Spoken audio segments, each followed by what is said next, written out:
Amma ba'd.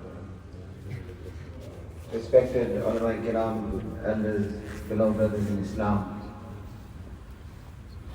Allah subhanahu wa ta'ala has blessed us with what is referred to as Sayyidul Shuhur, the leader of the months of the Islamic calendar, this Mubarak and blessed month of Ramadan. Ulama kiram have given this month several names: Shahrul Barakah, Shahrul Rahmah, Shahrul Tawbah, Shahrul Quran, Shahrul Inaba, Shahrul Dua, Shahrul Itqi min al-Niran, the month of blessings, the month of Tawbah, the month of Allah's mercy, the month of turning towards Allah subhanahu wa ta'ala, the month of Dua, the month of the Quran, the month in which Allah subhanahu wa ta'ala will free millions and millions and millions from the fire of Jahannam. Our beloved Master Rasul Pak sallallahu alayhi wa sallam, he did not want his ummah to miss this great opportunity. He didn't want us to miss 1 second of this month. That is why we find the lengthy hadith as the Shaykh Moulana Zakaria rahmatullah alayhi in his Fazail A'mal, he begins his treatise on the virtues of the month of Ramadan with the riwayat of Sulaiman Farsi radiyallahu ta'ala anhu. Interestingly, Rasulullah sallallahu alayhi wa sallam mentioned these words right on the cusp, on the eve of the month of Ramadan, so that it would be fresh in the minds of the ummah.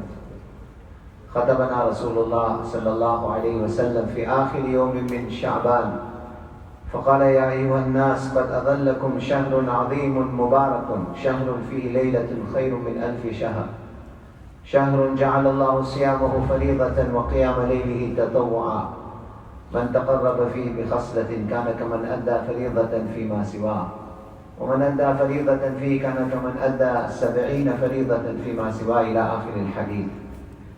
It's a lengthy hadith, obviously time is limited.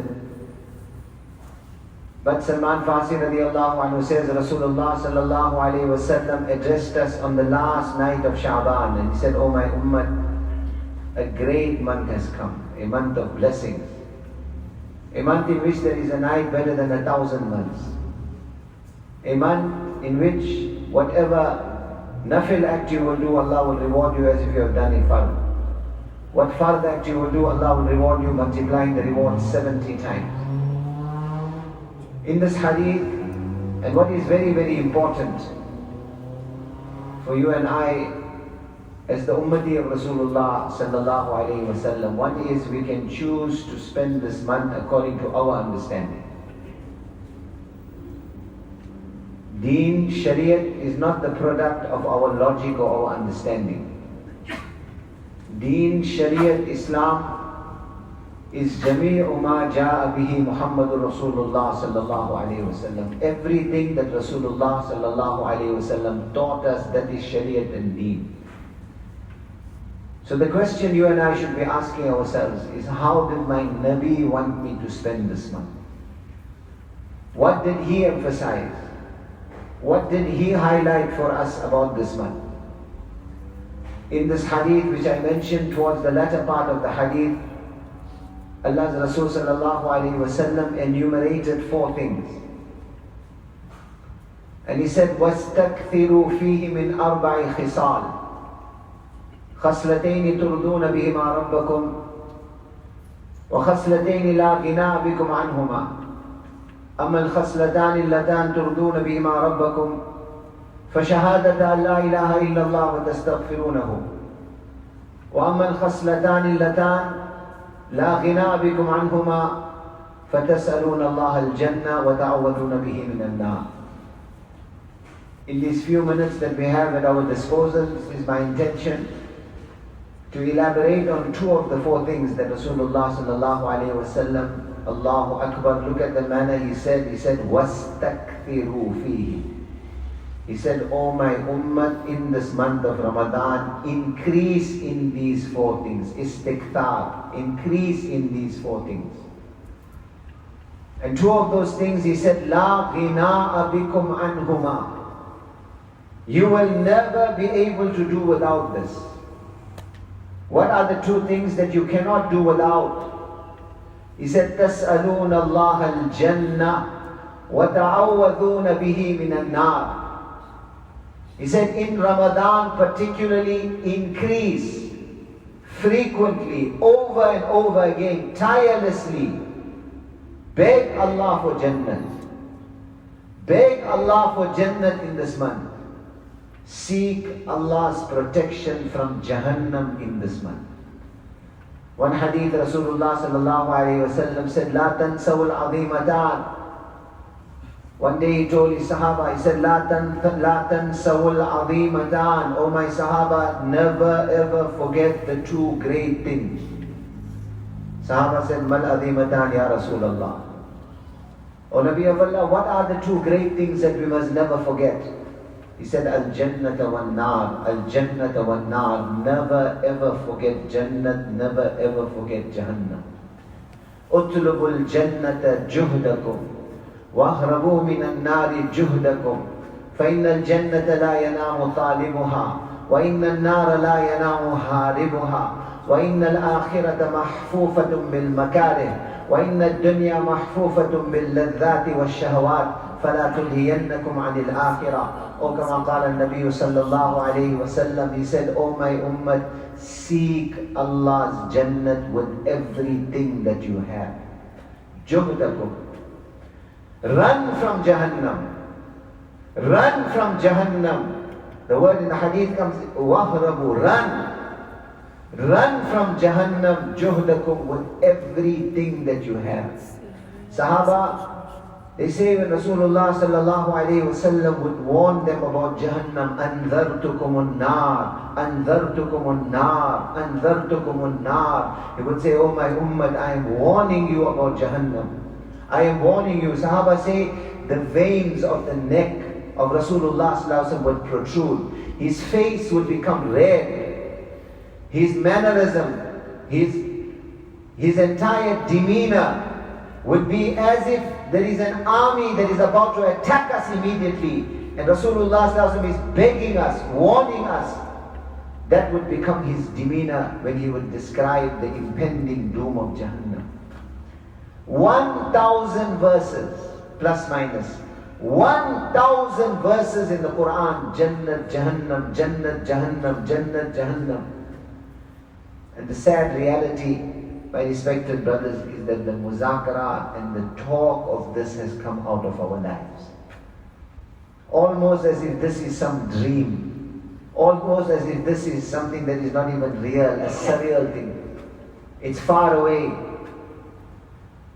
Quran, Hadith, the ta'aleem of Rasulullah sallallahu alayhi wa sallam. Behind this is this call, this ihsas of jaza and saza, this belief or conviction of accountability of our actions, that it is not only this life, Jannat, Jahannam is coming, we have to prepare for that. This Quran and Hadith is full of. This month of Ramadan, Allah's Rasul sallallahu alayhi wa sallam, first to complete that Hadith, he said, seek Jannat with everything that you have.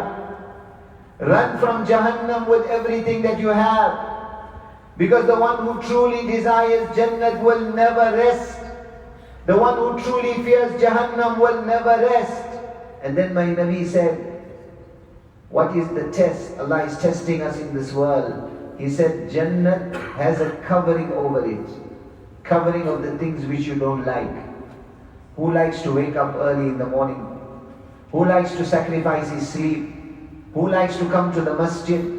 Who likes to resist the temptation of looking at haram, listening to haram? These are things which human beings by nature find difficult. Yet Allah has cloaked Jahannam with this. Allah has cloaked Jannat with this. If you want Jannat, you have to go against your nafs. You have to go against the dictates of your desires.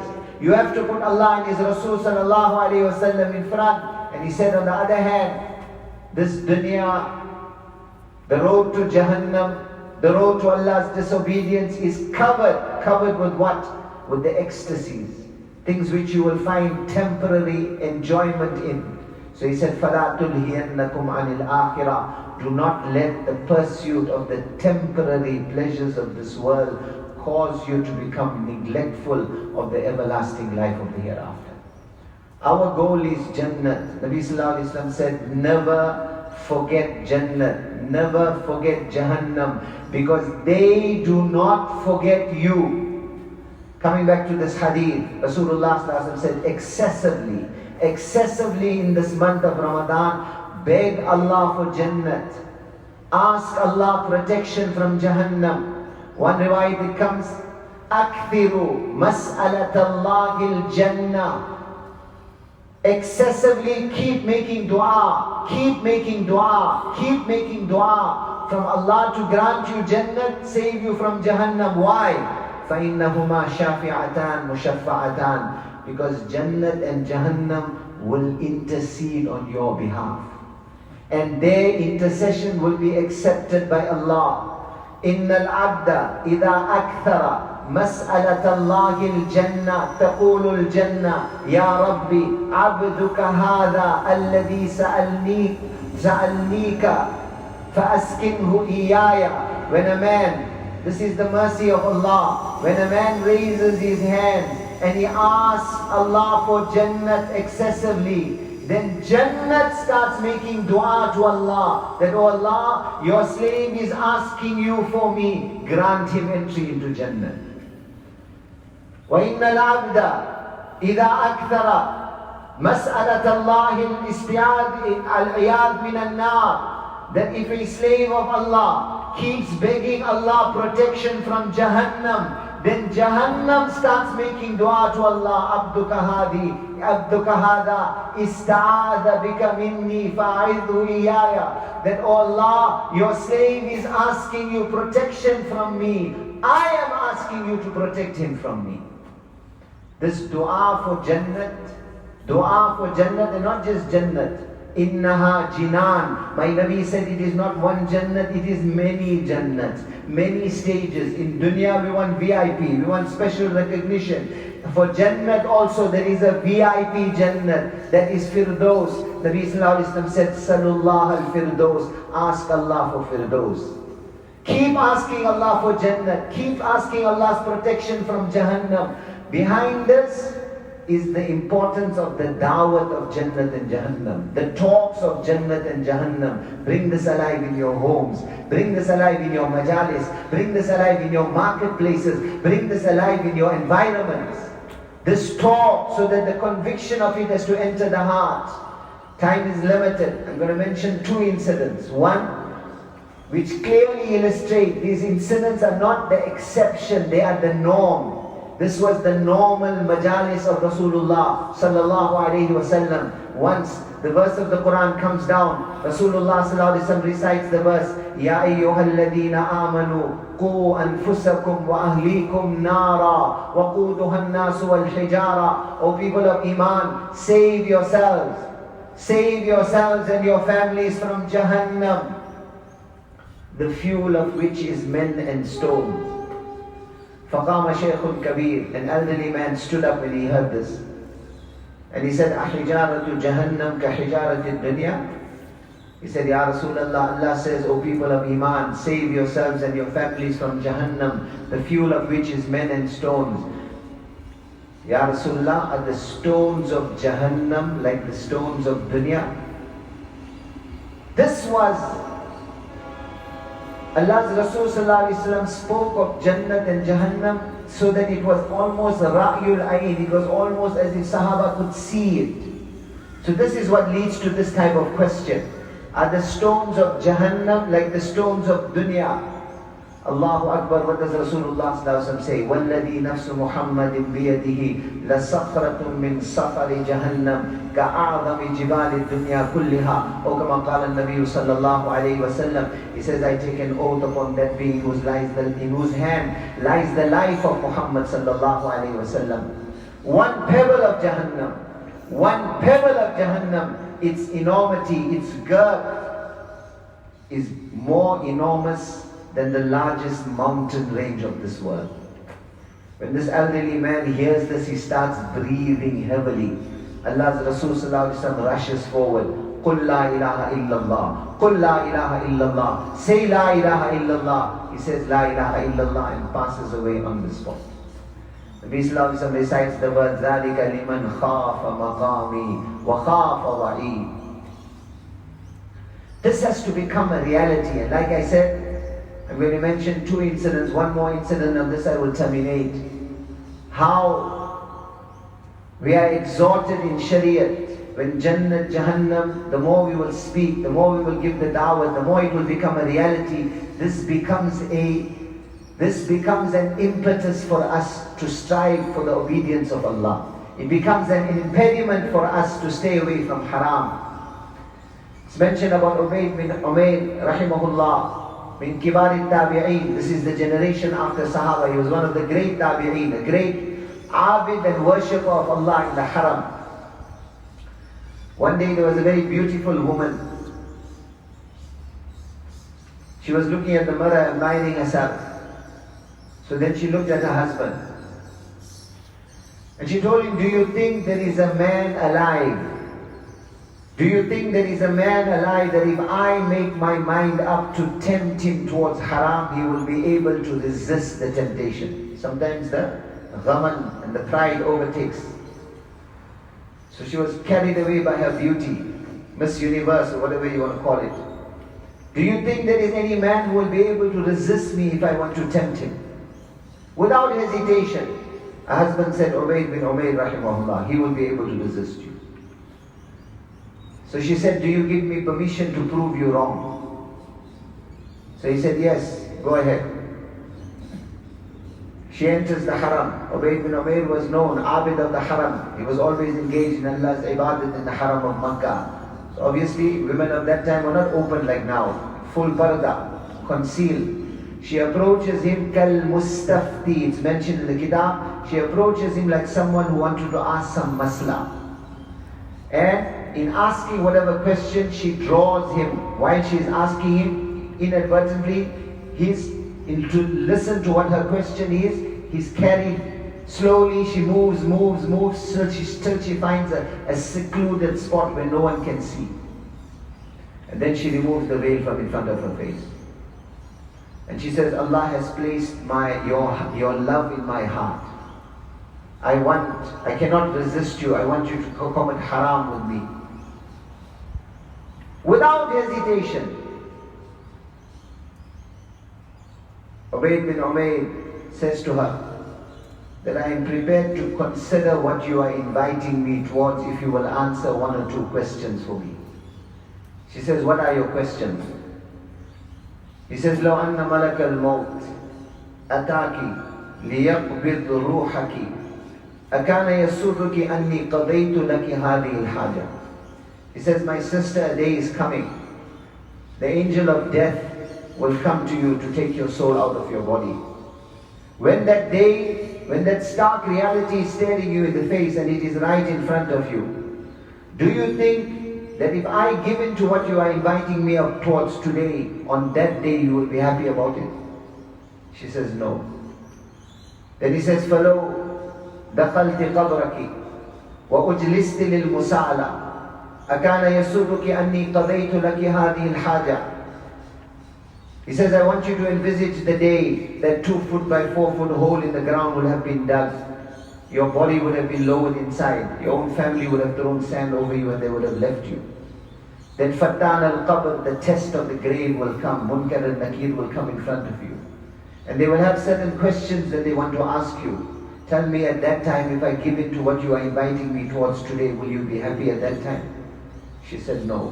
And like this 4 or 5 questions he asked her. The day when you will have to stand in front of Allah, the scale of justice, وَنَضَعُ الْمَوَازِينَ الْقِسْطَ لِيَوْمِ الْقِيَامَةِ. The scale of justice will be set up. One side your good deeds, one side your evil deeds. Will it please you that I give in to what you are inviting me towards today? The book of deed in the right hand or the book of deed in the left hand. The sirat over Jahannam.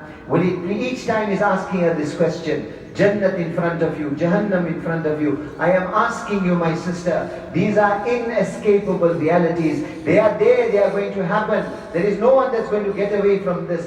Today you are inviting me towards something. do you think that on that day, when this reality is in front of you, you will be happy if I give in to what you are inviting me towards?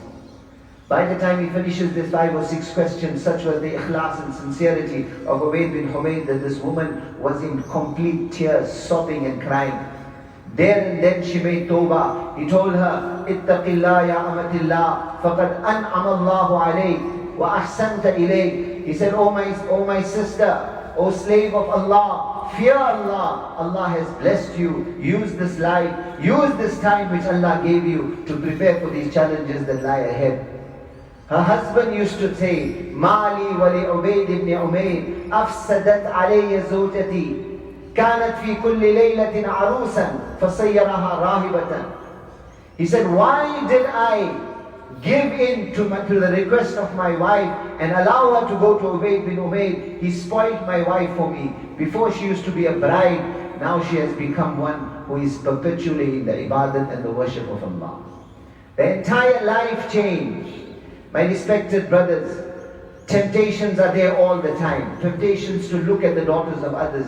Temptations to listen to haram. Temptations to lie and cheat in our businesses. Temptations to usurp the rights of others. Ramadan is the month of purification. Ramadan is not just for the tongue to fast, but the eyes and the ears and the hands have to fast.